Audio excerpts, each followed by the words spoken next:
من مبلغ عنا الخليج وأهله عرب المروءة والسخاء والهالي، أن الشآم جريحة منكوبة قامت قيامتها من الزلزال، عجزت لهول النازلات رجالها مع أنهم في الحرب أسد نزال. أخواتكم قد وزعت دمعاتها ما بين فقد الزوج والأطفال، هتفت لكم تنخاكم فلتفزعوا يا خيرة الأعمام والأخوال.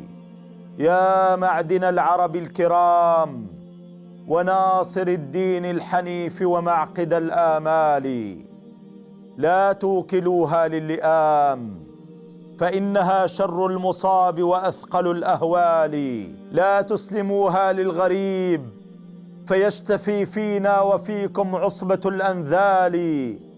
تمضي الحياة وليس يبقى بعدها إلا الجميل وطيب الأفعال، وجزاكم الديان خير جزائه في يوم نشر صحائف الأعمال.